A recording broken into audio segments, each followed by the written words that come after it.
Peace, family. Give me just one moment. Actually, we're fine. Peace, family. Welcome to another installment, another session, class, lecture, whatever you want to call it. I've been reflecting over these last few days. And if you don't know who I am by now, my name is Brother 𝐘𝐨𝐿. Welcome to my channel, Evolution Archives. My goal here is to facilitate an environment where you can come and learn and grow. I apologize for the lighting, but when I feel called and when I put my word to things, I like to keep it.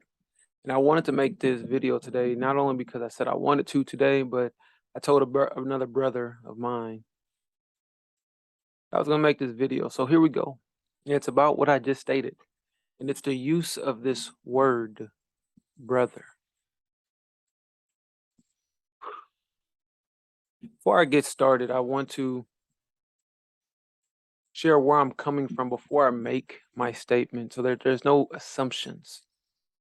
You know, assumptions are the killers. Assumptions, they cut off your mind. They cut off your ability to hear and listen to what somebody else is saying. I'm well aware, as are you, that everybody is battling their own demons. Everybody is battling their own demons. And oftentimes, it feels as if the battle that they're engaging in, because we are affected by one another, that their battle is an attack on us personally. Now, is it an attack personally? It's not. It is somebody going through an internal struggle, an internal battle, an internal fight. And this stress and the anguish that they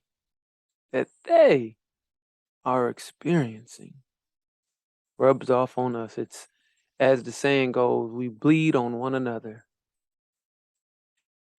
And I want to express my experience with what most people are going through right now.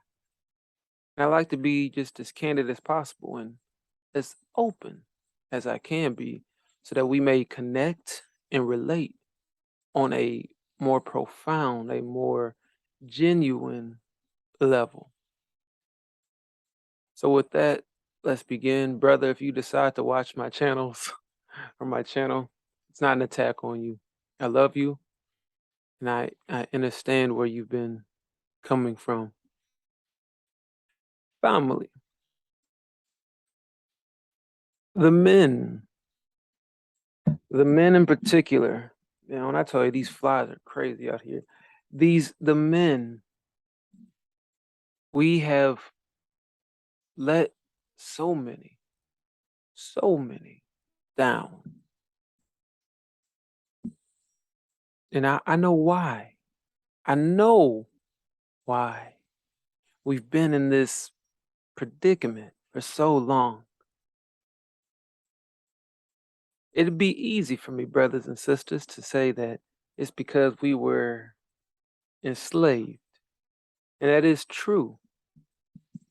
But I don't want to absolve us of our responsibility to be accountable to our actions, especially in the light of knowledge, whether or not we choose to acknowledge that it's there. So family, I know why we are the way that we are and what we've been exposed to. And oftentimes, very simply, it's what we've been conditioned and we don't know any better. But that does not take away the fact that we have fallen short and we have failed. We have failed to protect the ones we love most. As a man, speaking to other men, we have to do better. We are causing more destruction, more distrust, and more confusion when we don't take up the mantle. When we don't take up the mantle of man, it's not a hood, it is being a man. Otherwise, we're just males. My father had his own issues, his own deep seated issues, to the fact that more often than not, he would rather enjoy spending time in the garage working on his wooden airplanes than hanging out with his sons or his daughter or his wife. Why? I- It's interesting. I'm not sure exactly why. From the date of this recording, my father has been gone for about 8 years now.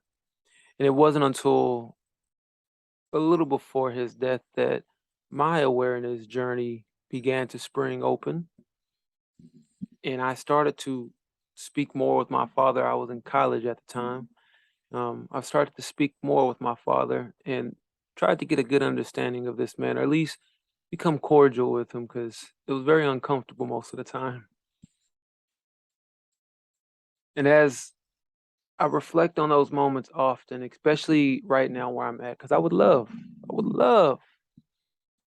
to ask my father certain questions, expose him to certain healing, certain knowledge, certain practices. I'd love to see where my behavior and character comes from and why it was within him, but I cannot. That's okay with me. I've come to terms with it. But I realize the impact that it had on my life. And not only my life, but my beloved brothers. See, I'm the youngest of three. And me and my brother's relationship is rather strained. It's a sad thing, but it's reality. And we cannot get away from the truth. We cannot get away from truth. And so, as I reflected and been reflecting on my father's life, on the relationship I have with my brother, it allowed me to see a better perspective of my relationship with men. It's never been quite healthy. I've always sought brotherhood. I've always sought kinship with other men, but for whatever reason, it was always this rather distant thing. I could not completely allow myself to trust them. And as I pondered on this question, I again asked myself why. I found this very interesting thing about me. I wrote my notes down because if I'm on a go and these thoughts come, I like to capture them so I can expound on them later on these kind of conversations. It's interesting though. So my relationship with men is reflected in my use of the word brother. And up until now, and I mean the last few days, I was not able to truly call men brother. Apologies if you hear this in the background. People are shooting fireworks. But I would not be able to call other men brother, even if they had the capacity to be held in that esteem and that honor. And I would be so particular that I would not even spell the word brother. I would say brother or bro or man, but I would not say brother. And I reflected on this because I thought it was rather odd of myself.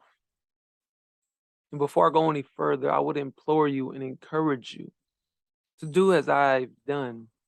That is to challenge your way of operating, your mode of being, your way of behaving. Challenge it. And within this challenge, you might see something new. And so as I reflected on why I would not call anybody brother, and it was because I could not trust my own brother. I could not trust that he would be there for me, that he would guide me, that he would show me truth, that he would be there for me truly in my times of need. And a lot of the times we think that our times of need are when there is a danger of physical violence, but our times of need are as we are developing, when we're growing, when we're figuring out the world. We need our brothers there to show us the way, to give us guidance, to give us direction, to inform us and educate us on the truths and the realities of this world. And my brother did not do that for me. I felt as if he abandoned me. And this happens on such a deep psychological level that I had not realized that I had cast a wall around my heart for nobody to get through. No one. And I protected myself because, as my brother, he would always have a place there, but nobody else, because I would not be vulnerable to any other brother to do the damage or fail in their duty. I felt it was this duty to protect me from. And so, in today's world, I wouldn't call anybody brother. I'd say you're my brother. I wouldn't say you're my brother. Because to me, that subtle difference in the articulation, in the word usage, even if it was from a O to a U or ER to an A, that was that was a separation that you may think I'm calling you brother, but really you're not as close as you may appear. And yes, this was very deceptive of me, but it was a defense mechanism. And I'm sharing this with you today because I believe this is what most people have done. A lot of the women have done as well. Men too. We have cast a wall up around our hearts. And we play these games when it comes to other men in terms of getting close but not too close, or fear of being vulnerable, too vulnerable. But we've also taken the pain that we've experienced.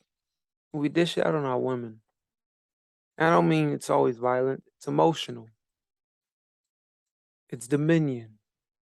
We seek to control them. We don't seek to lead, we seek to control. And this comes off in a variety of ways. And I think this issue, this unhealed trauma, is why we are in disarray today.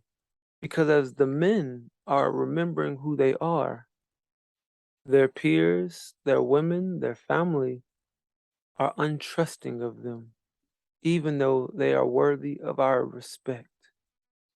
And a lot of times, I believe, we don't give people the opportunity to show us that they are worthy of our respect because of the pain and the hurt that happened in our past. And it's the collective mind we share as well. It's no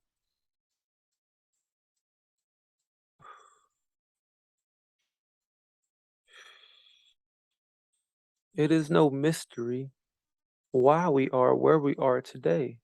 We can see the clear effects of the dismantling of the home, the destruction of trust in the man, the black man, the war that has started between the black man and the black woman, and the disharmonious family unit or home life of everyone who stays in it. It's no mystery at all on why we're where we are today. But my question to you is this: how do we repair our homes? How do we repair our homes? And it's with this simple process. That's simple, not easy. We forgive. We understand and we forgive. We allow people to show us who they are. And we take that and we discern if they are worthy of our respect and worthy of our time and energy. That's what I see with a lot of black women. They don't trust they don't trust black men. And it's what I see in brother to brother. They don't truly respect one another. It's a competition, it's not a collaboration. And I've played my part in that as well. And for that, I apologize. I did not know what I was doing in my entirety, but it was my decisions, whether consciously or unconsciously. And I share this message so that we may come to the light and the understanding that we have to forgive and we have to repair the relationships that we have not only within ourselves, but with one another. That is my highest calling for you. That's my biggest drive. That you repair the relationship within yourself and also with your brothers and sisters. We can live harmoniously. Sometimes we don't have a lot, and that's okay. But if those with a little come together, we can have a lot. But the only way we're going to come together is if we begin to build those relationships. We begin to trust. We allow ourselves to be vulnerable. Be wise. Be wise, but be vulnerable. And open ourselves up, open our hearts up. Chief Minister Powhatan tells us that in the Quran, it has a surah, and it says that Allah will not change any man until he first changes his heart. Chief Minister Powhatan has also expressed to us and explained to us that the heart sends more signals to the brain than the brain does to the heart. So what does that mean? That means that the heart is more influential over the mind than the mind is over the heart. So we have to clean our hearts. That is our station. That is our disposition in life, how we feel about one another, where we really stand with one another. We have to clean this heart space, get rid of the anger, the jealousy, the lust, the envy, the pain, the anguish, the resentment. We got to clear all of it out and make it new again. Make it new again so that we can renew our own thoughts and our own minds. So we can receive favor with Allah, which is everything, which is the all. We have to clean our heart space and make amends with our brothers and sisters. We must show compassion because we have been shown compassion. We've been deaf, dumb, and blind for far too long. Far too long. And it's high time we enter our high minds. With that, family, I want you to just chew on that message. I want to introduce a new segment of this channel. And it's what I just said.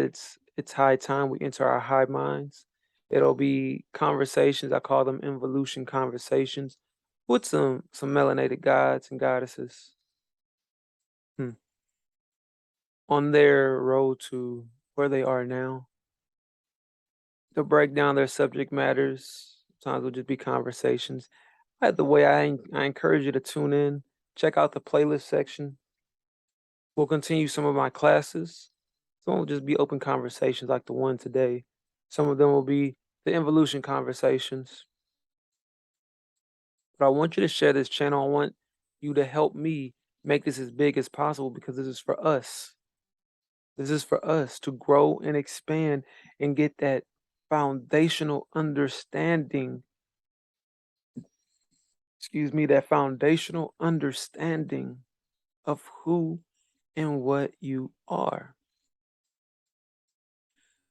See, Brother 𝐘𝐨𝐮𝐫, he is a coach. He is a mentor. He is a guide. He is a lot of different titles, or he has a lot of different titles. But what I really am, I'm that voice that will help awaken you. I know my law of difference. I know what sets me apart. And I can only use my gift if you allow me to use it with you. I'm also a student minister of the Allah Temple of Islam, the Infinite Order of the Asiatic Magi. I'm involved in quite a few different things. And I want you to join me. I would love for you to join me. So what I need you to do is look below. And I want you to either visit my site or I want you to think about joining the Allah Temple of Islam. If you'd like to do that, send an email with your intentions to the email below, or you can come through me as well. I want you to visit my site. It's a link with a few different options. You can go to my main site. You can get my free ebooks by just taking a quiz that's going to teach you more about yourself. I have some free trainings. I have a few things that are waiting for you to take advantage of to help you get a solid understanding of who and what you are. I host study groups, call it my learning club, and I'm here to learn, I'm here to love, I'm here to share, I'm here to serve.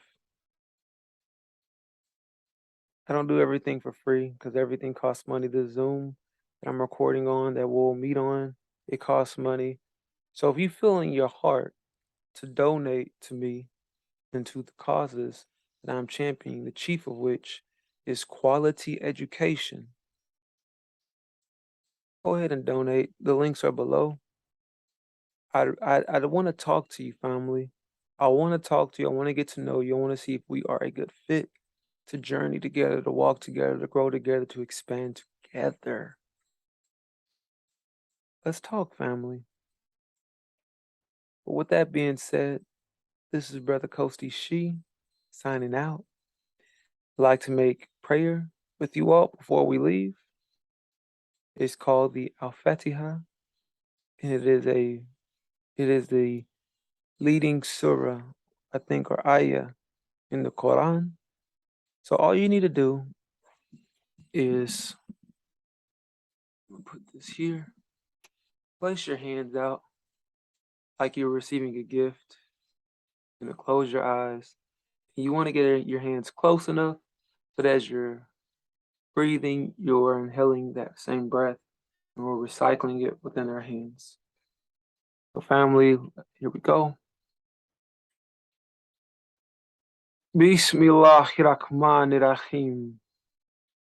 Alhamdulillah Rabbil Alamin. Ar-Rahmanirrahim.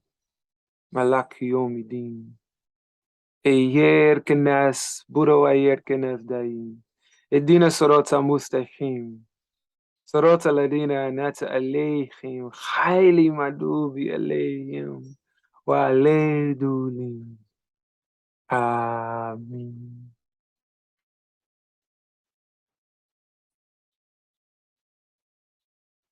Bismillah.